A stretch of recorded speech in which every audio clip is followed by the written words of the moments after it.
if you close your eyes and look at his stats, I don't know if that makes sense. If you look at his only stats, that only makes sense on Apollo. if you close your eyes, if you close your eyes and look at at the stats. stats, it's only on this network. Welcome back to Beyond the Diamond, the second half sprint. Ladies and gentlemen, take your marks. 3, 2, 1. Away we go. Let's go. And let's go. Yep.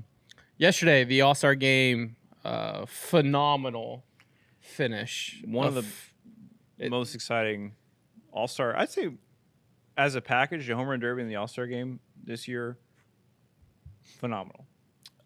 I was doubting it going into it. That was one of the most entertaining. We got to fix the ESPN broadcast of the home run derby. The broadcast for both. For both. Awful. ESPN2, if you're watching a home run derby, watch it on ESPN2. Yeah, I saw the As soon as I switched to that, I was like, oh, this is how it's supposed to be. Yes. You can actually see where the ball is going. You just couldn't see players' reactions. That was the only missing part on ESPN2. Like, I mean, yeah. There's some things to be fixed. The broadcast during the All-Star game, I am so tired of listening to John Smoltz.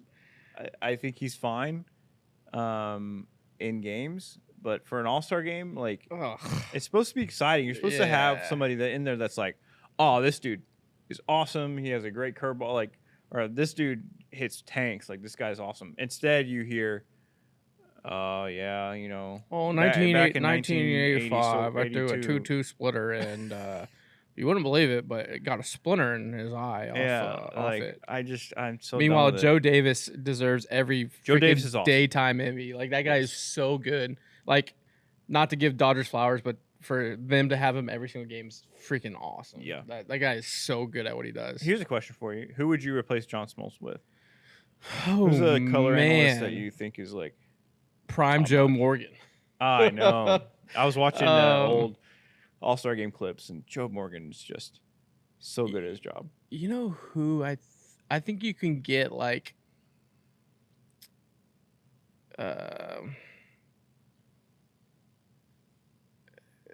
almost a recently retired former player. I feel like would bring some energy. I just don't know who that is. Yeah, it's tough. I mean, I think Hunter Pence does a good job on the Apple broadcast. He does all right. He does okay, but the broadcast around him's not great. But I'll think of someone. Yeah, I definitely think it needs to be. We need young blood in there. We need somebody who played recently in this, at least in this past era, that understands what this era is and how things go. Yeah, I mean, Yonder Alonso, I really like. Ooh, that would be a good pull. I like him. That would be a good pull. But this is where I'm at with all of it, of where and just the broadcast and all these negative things.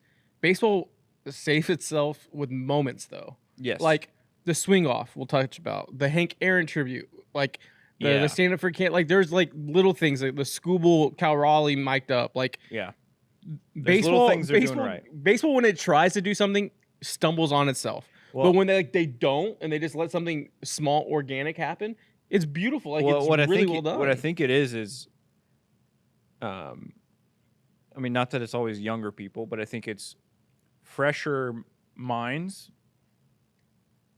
getting their way into little pockets of it. So whoever thought of the Hank Aaron thing, genius. Whoever, oh man, that was and having the Milo call too. Yeah, awesome. Just so it's nostalgic. little pockets of people saying, "Hey, can we try this idea out?" And the old heads being like, "Okay, we'll give you that one while we're."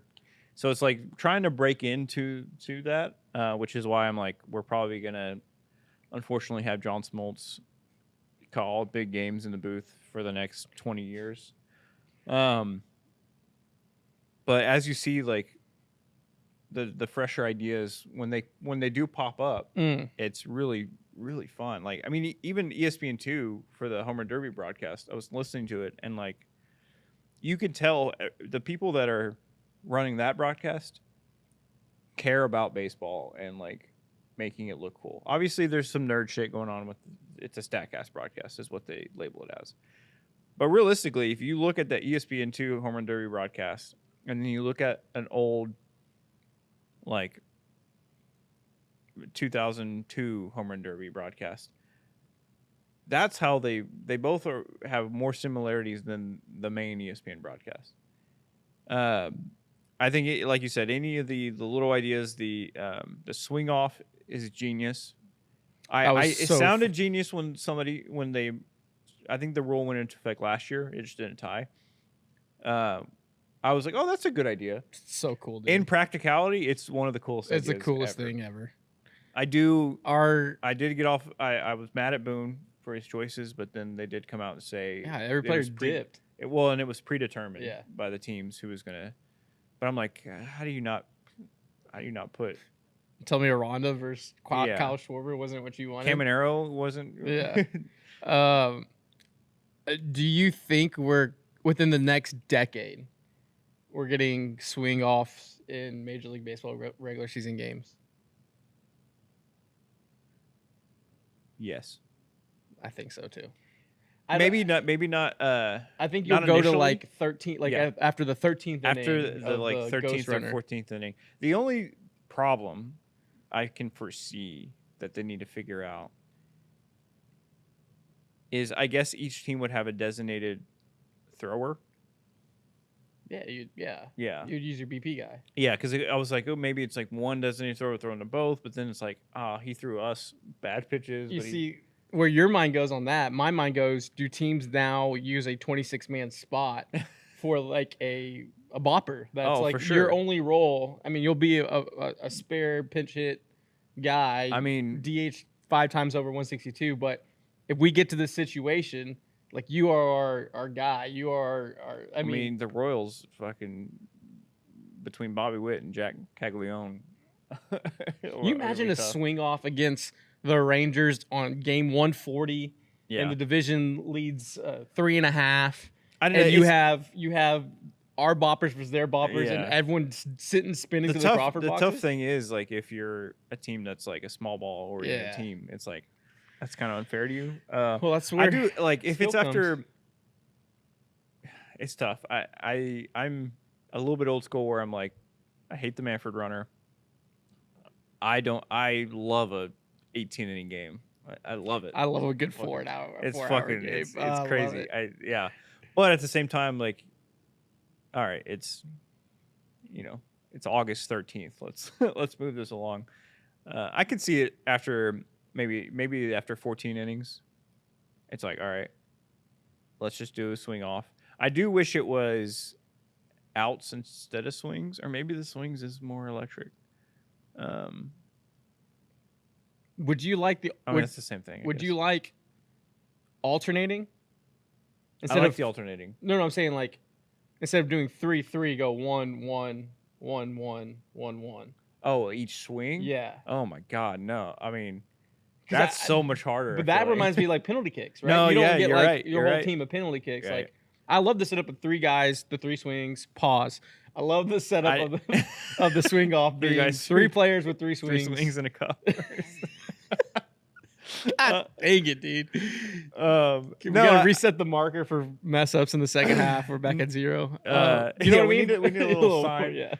But I like the perception of, like, penalty kicks. Like, my guy swings once, your guy swings once. I think the problem with baseball is just a lot more setup. Yeah. You have to have your pitcher go out to the mound, the batter come in, and, like, but that'd be so hard. That'd be so much harder because, like, most of the guys last night, I think only 2 of them hit a home run in the first swing.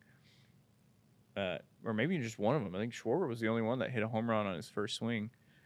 It's tough. That first hack, you're like, you get it, and then you're like, okay, I got it now. I don't know. I do love it. I think it was a great idea. The whole All-Star game was fun. All I want from an All-Star game is guys caring enough to try on the base of competitiveness. 100%. And they were. They wanted to beat each other. Obviously, nobody's going to hurt each other, but they wanted to win. They're just smiling at each other. Even Edwin Diaz, after Quan hit that game tie, he was smiling. He was smiling about it. Like, that's fun, man. That's fun to me. That's baseball players playing baseball again, like they're little kids. Yeah. And that's exactly what you want from an All-Star game. That's for any All-Star game for any sport. That's what it should be. Like when basketball, I don't watch all the basketball. Basketball's the first one to 200 points, and football's now flag football. Like, meanwhile, you have Bobby Witt Jr. grinding an out bat in the ninth to tie the game up. And that was great. I mean, anybody saying that the All-Star game, MLB All-Star game fell off, they didn't watch last night. Yeah. Because that was incredible. I think an All-Star game that didn't really, like, it's kind of like this in-between of, like, the old war vets of like the Kershaw era, right? Like they had that special thing for him to get in. And then obviously you have like the Judge and Ohtani's, but then you have like this pool of players that I think baseball and us as fans are waiting to emerge as the next layer of superstars. Yeah. But it's kind of cool because you have this giant pool of like all these giant talented players that aren't superstars yet, or they're superstars in their own region, but not nationally. Yeah. Like, and you get to see like all, so like as a baseball freak, I'm like, this is it. This is everything I wanted. It was a little slow at the beginning. Yeah, pitching dominator. But really. That's gonna happen. You know, it's tough. I pretty much I feel like every All-Star game, first 5 innings are pretty locked down because that's when you have your best pitchers, and then as you get later into it, you have more of the reserve pitchers. Yeah, I mean, we got to move on to Astros talk, but we just want to talk about the All-Star game a little bit. That was really cool, really fun. It also is, you know, as I go back and forth. People like to say, I'd rather my guys rest and not play so they're fresh for the second half. I agree.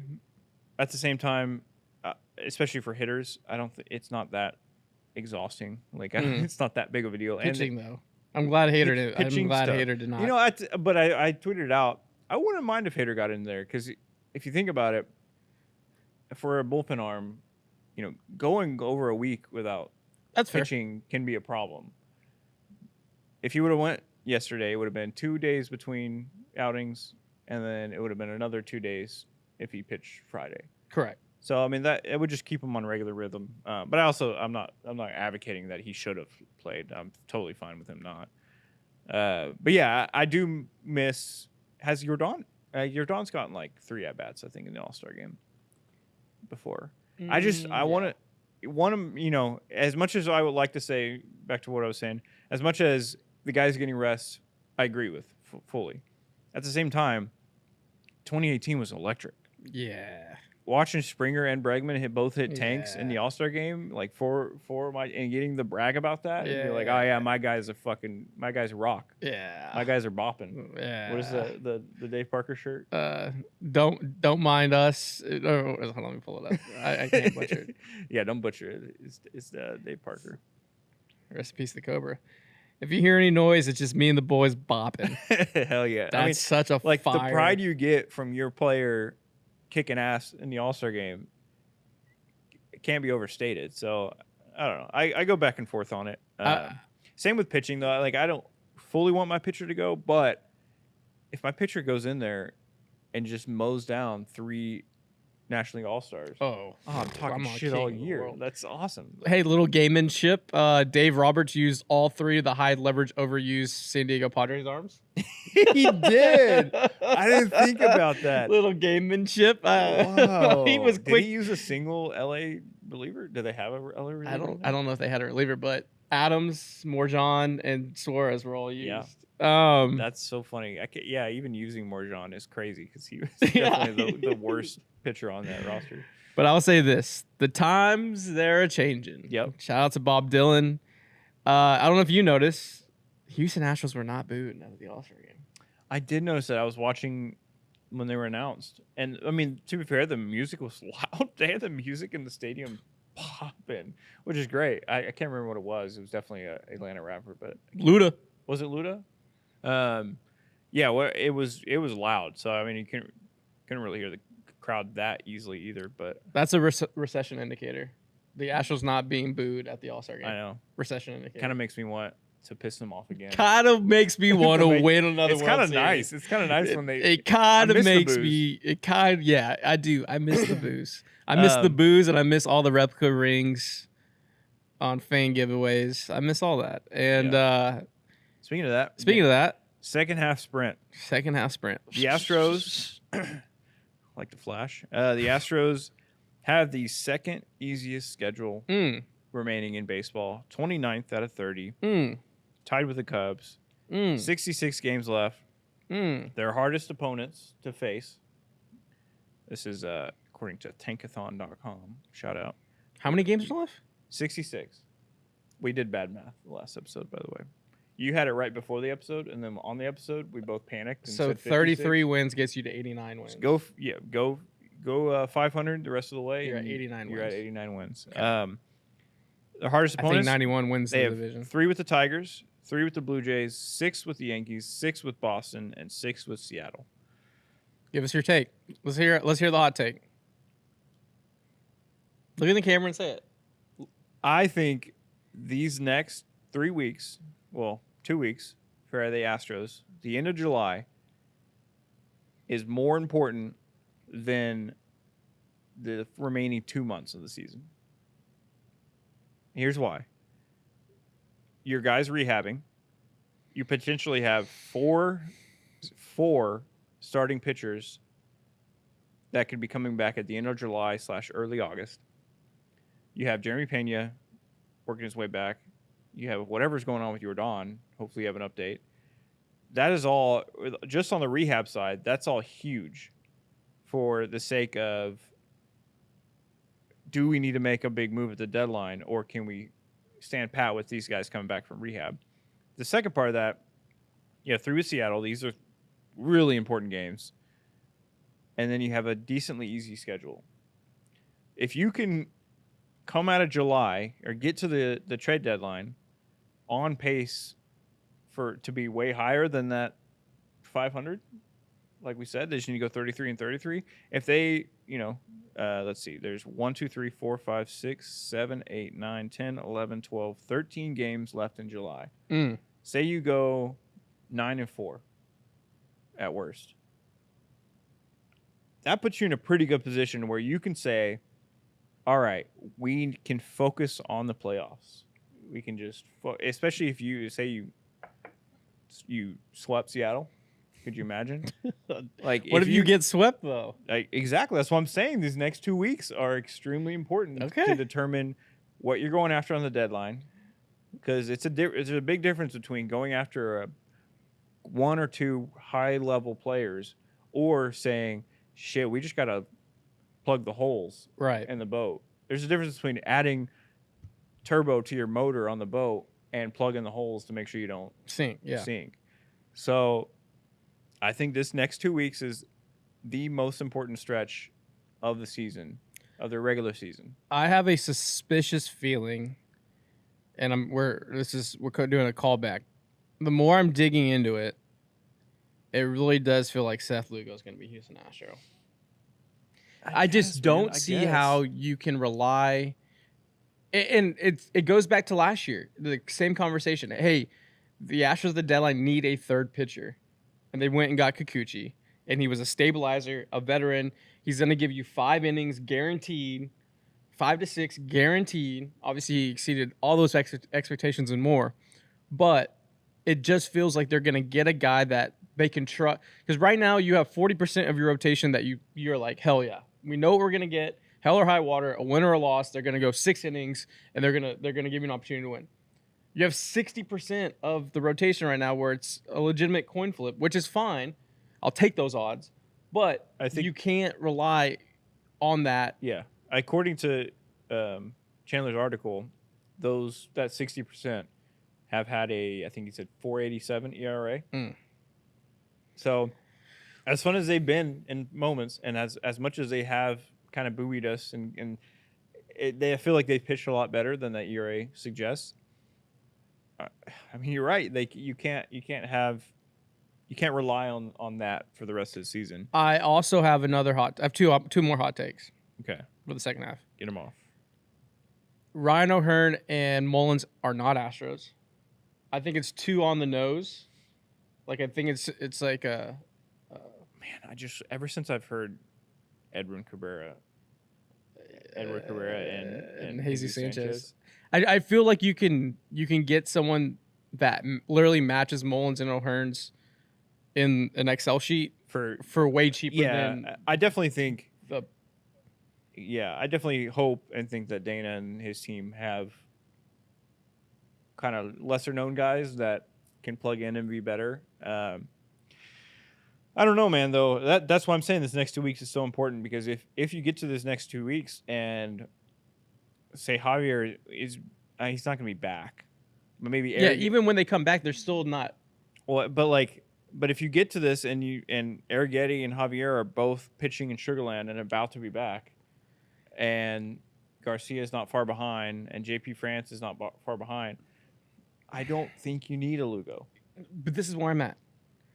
Look what you're battling week in and week out with Lance McCullers Jr., who hasn't pitched in 600 plus days. Sure. Luis Garcia hasn't pitched since 2023. No, I mean, Javier hasn't pitched since 24. Yeah. France hasn't pitched since 24. Obviously, Spencer had the freak accident thing. He was pitching this year. But I don't think you can keep relying on this mixed bag results down the stretch. I think you need someone to at least stabilize the 3 spot.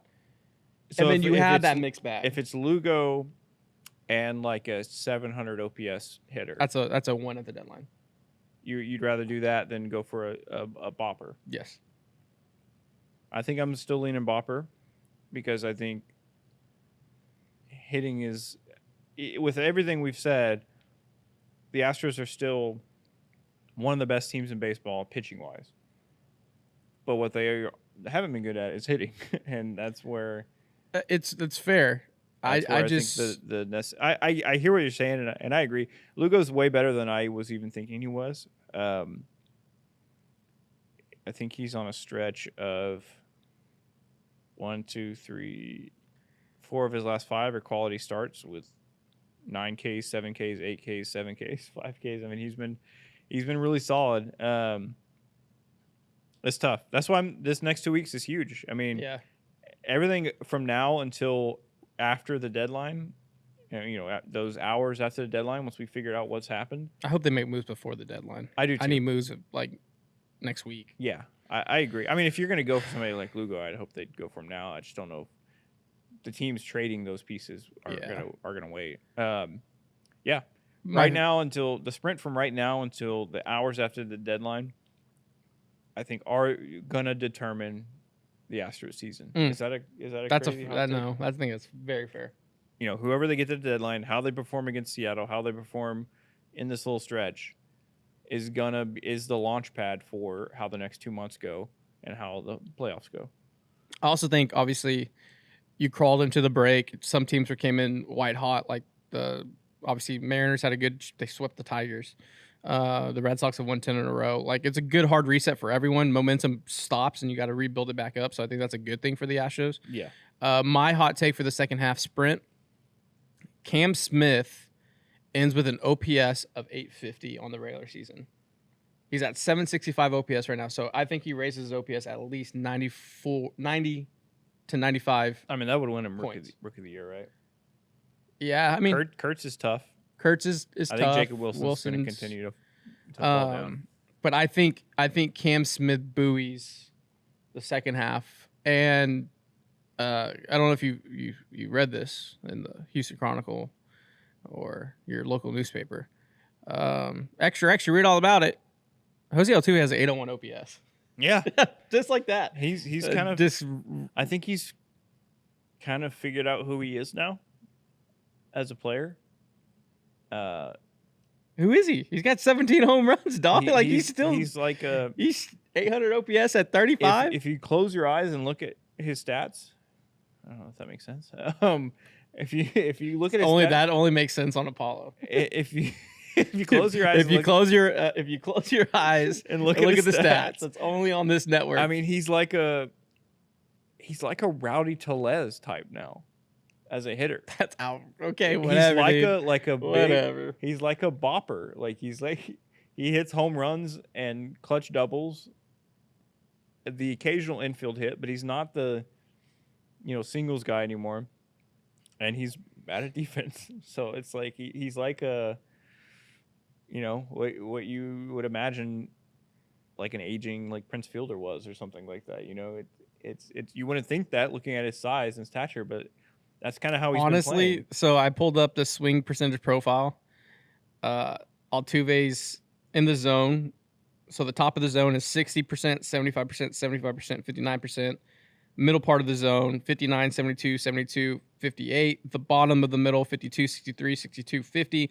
The bottom of the zone, 40, 55, 48, 38. Everything else around is cold. Tellez, 50, 71, 59, 43, 81. Excuse me, 61, 58, 67, 50, 55, 59, 50, 33. There's a lot of similarities with that profile. That's a good pull. I just mean, like, just statistically wise, he's gonna give you, the big home runs, the clutch doubles, with bad defense. I mean, like, he's like profiling as like an older like corner infielder, with his bat. That's crazy. Rowdy Tellez is batting 680. Has a 683 OPS. Yeah, I mean, the type, not specifically Rowdy Tellez, but like the aging, Mike Moustakas. Rowdy Tellez is 30. You're just making me feel very old. I thought Rowdy Tellez was at least like 34. Dude, have you seen Alejandro Kirk's Savant page? Holy hell. He's a beast. Yeah, no, I mean, I don't think that's a problem. I think just that's who Altuve is now, and that's okay with me. I think if he can continue to be a guy that unfortunately plays bad defense, but gives you like an 800 OPS, 28 bombs a year, 120 hits, he'll get his 3,000. He might get to what's he at right now? 246 home runs. He might get to 350. I think 320, but yeah, I can see it. Yeah, I mean, the 300 to 350 home runs with 3,000 hits. It's easy first ballot. Yeah. I do think you have. Okay, Astros make no moves. Like you're in a vacuum where no moves are made across the league. I think the difference between a 2 seed and a wild card spot. Because I'll play devil's advocate. Like there's still an outside opportunity. You piss away the division and you're in the wild card scrum. So, yeah. You're one bad week away from doing that. Well, I mean, when you're one this bad series against Seattle and it's a two game lead.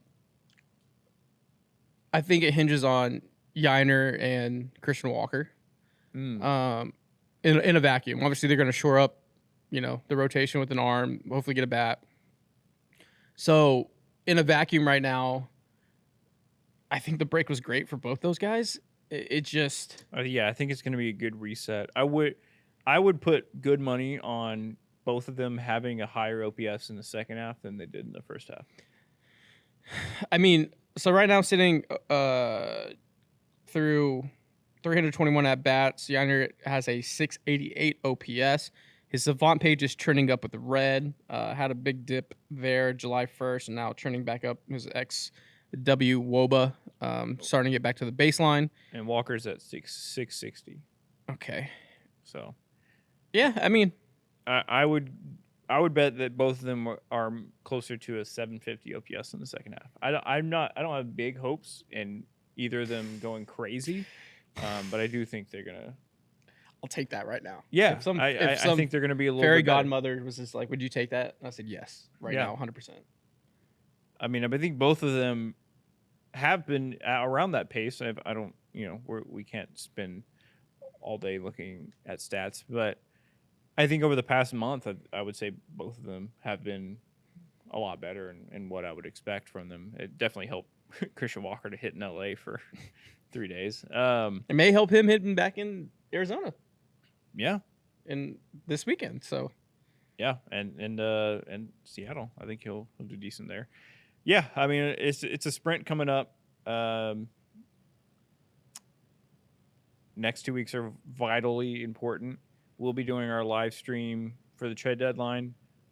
2 days for the trade deadline. That's going to be huge. We're going to have whiteboards out. We're going to have our pins on the map and all that. We're going to have everything. It's going to be a good time. We'll figure out what we're doing for entertainment for that, but we're just going to be on screen, living through it, whatever happens. Yeah. What are your expectations for the next 2 weeks? Who do you think the Astros are going to go get?